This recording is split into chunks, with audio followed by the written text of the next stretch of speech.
Welcome to the AI Applied podcast. I'm your host, Jaden Schaefer. Each week, I cover breaking AI news, tools, and interview experts giving you actionable tips on applying AI into your career, job, workflows, and life. Make sure that you go to aibox.ai, link in the show notes, to join the waitlist for our new AI platform. We're going to be launching an incredible platform that allows you to build anything you want with workflows in AI. So you're able to chain together ChatGPT and image generators and audio generators to make really powerful apps for your organization, or you can host them on our marketplace and actually generate royalties from them. So make sure to go to aibox.ai and join the waitlist. In addition, if you like the podcast, if you could do me a massive favor and please leave us a review on Apple or Spotify or wherever you listen to your podcast. This helps me be able to get better guests on here as they check the reviews to see how you guys are liking it. So if you could please do that, I would really appreciate it. ChatGPT has had a lot of big implications in business in particular, a lot of white-collar jobs, a lot of office work, and business administrative tasks. So today I want to talk a little bit about the disruption that we're going to see in email marketing, specifically in email use from ChatGPT. A lot of people have, talked about a lot of different areas. This is one I feel like has been covered a ton, so I want to dive into it a little bit. First off, we all know what ChatGPT is. It is a language model by OpenAI. You ask it a question, it responds using AI. How it works. Most of you may understand this, but at a very high level, essentially it generates responses to your query based on the context of your conversation, and it can understand the nuances of natural language to help it generate the responses. And it's essentially just guessing the next word in the sentence. It's like an autocomplete on steroids and trained with AI. So obviously a lot more powerful, but that's, I guess, the basic idea of the transformer model it uses. So email, why is that important, and how is this going to be used for email? So email is a super critical tool for communication for the last decade or for the last few decades. But it does have some limitations. So email can be pretty time consuming, obviously. I often find it easier to, if I'm trying to communicate with someone and I have them on a messaging app, I a lot of times just do voice to text. So I literally just hit record, voice to text, and send that rather than typing out. Same problem with email. It can be time consuming sometimes.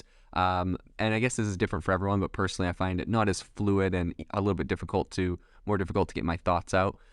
It's difficult to convey tone and emotion in email specifically. Sometimes you send off an email and you're like, dang, like, did I come off like too aggressive or like too timid, or like, are they gonna, should I have used like a more emojis, or like not used an exclamation point instead of a period, whatever. I know it sounds silly, but honestly, like, that is one of the drawbacks to email and all text communication is kind of getting that tone and emotion right. Sometimes you just say something and you're like, oh man, I came off in a way I didn't want to come off in. So that's actually one area that I believe ChatGPT is going to absolutely kill it at, and that is specifically when you are using ChatGPT for writing emails, for email responses. You're able to do a ton of different things, but one of them specifically is get it to write emails in the tone of X, Y, and Z. So, you could be like, send a serious email about this, or, send a friendly email about this, and ChatGPT is going to get that tone right every time. It's honestly, that's one thing it's super good at. And so I think that's one area that we're going to see ChatGPT disrupt email. Emails will actually get better because as you use it in your email automations, it's going to be able to get the tone right. So another thing that I've seen, a lot of different companies doing is building like Google Chrome plugins essentially that are kind of like helpers for your email. So you jump into an email, you have this Google Chrome plugin that plugs into ChatGPT or, OpenAI's DaVinci model. You hop on and essentially it can read the email and it can write a response. I forecast seeing essentially people just hook this thing straight into their email so that you go to bed, you wake up in the morning, any emails that you got, it automatically read them, wrote its best reply, saved them to the drafts. You go through, scroll through, read them. It does it in your tone of voice.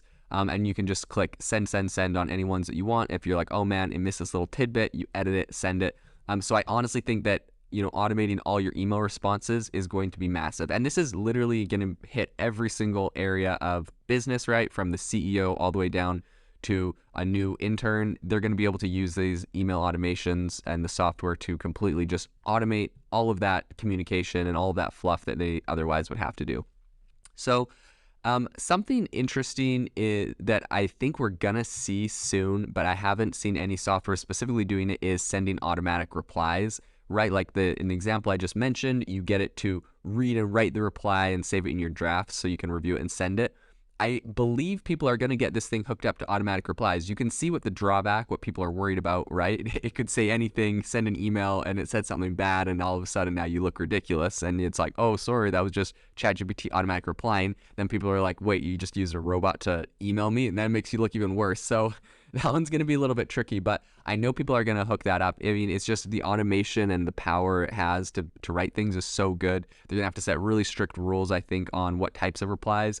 Honestly, for customer service, I think this will be pretty big, because if you have, 10 problems that people commonly have with your product, your software, your service, number one, you should probably get those 10 things fixed. But for the customer service team, they're going to be able to write canned responses. So like if someone has this problem, write them a response like this, make it kind of personalized to them. If someone has this problem, write a response like this. So you could have these kind of like ChatGPT AI models, or AI, chat model things built out essentially. So for customer service, this thing is going to be really good. And I forecast people are going to just use this to automatically reply to people. And I think that's going to be a really big thing. Like in the same thread, essentially for customer service, I think it's going to be used for frequently asked questions as well. So when people are asking questions, maybe not just having a problem, but you're going to be able to tell ChatGPT what your frequently asked questions are. So essentially what you do is you just create a prompt that's like, you are frequently asked questions response prompt, and you probably have a specific email, like questions at, and then your company website.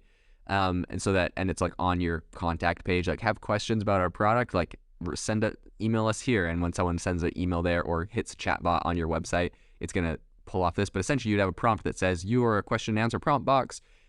This is what our product is. This is what it does. This is a list of all of its features. If anyone has any questions about them, refer to this. If anyone has questions about like these 20 things in particular, here's that are the most common frequently asked questions. Here's 20 responses that you could just literally quote for them. But that alone is so incredibly powerful, especially when you're telling it all of your features of your product, so it already knows and already can explain them to people. That's going to be really popular. So not just customer support issues, but also frequently asked questions, which kind of ties into the sales process. Which brings me up to the next point, and that is for sales. This thing is going to automate emails in the sales category like nothing else, I think. A big part of sales, depending on the business, right? Sometimes with sales, you could be nurturing a lead for up to a year. Like sometimes you have these really long lead times for getting people to, sign big contracts on big pieces of software, or big tools, or big products. And this can be a really powerful way to, you have your CRM, your HubSpot or whatever, and making sure that you can send someone a personalized email, every week or every couple weeks, following up, giving them a tidbit, talking about their case in particular, talking about how your service can specifically help an issue that they might be having. And you could have ChatGPT write all of that, whether you want to go just the full-on, YOLO and auto send, or if you want to have that automatically write based on a schedule for sales teams, and then the sales team goes and approves those and sends them off to the company. That's up to people, depending on how wild they're feeling. Obviously, the auto send thing is, I would say, higher risk of quality, but you know why people are going to do it? Because you can scale that thing. Like if you were literally having this thing auto send, you could probably have a sales guy take on 1,000 customers or clients instead of 100. But it's like, which one's going to have the higher conversion rate? So people are going to have to run those numbers and play with those, and that's going to be a whole nother conversation that they'll look at. But anyways, email for salespeople is going to completely be changed because of ChatGPT. So there's so many other ways. I would love to hear your guys' opinions on this. If you want to join our Facebook group and let me know your thoughts on what's happening in ChatGPT, you can do that. There'll be a link in the description. Also, make sure to follow me on Twitter at Jaden_Schaefer. I'll drop a link in the description as well.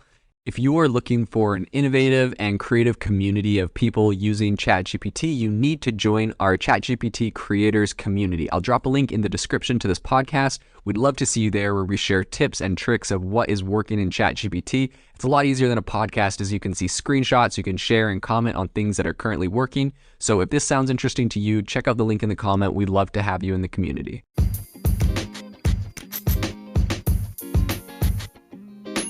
Thank you for tuning in to the AI Applied podcast. Make sure to rate this wherever you listen to your podcasts, and have a fantastic rest of your day.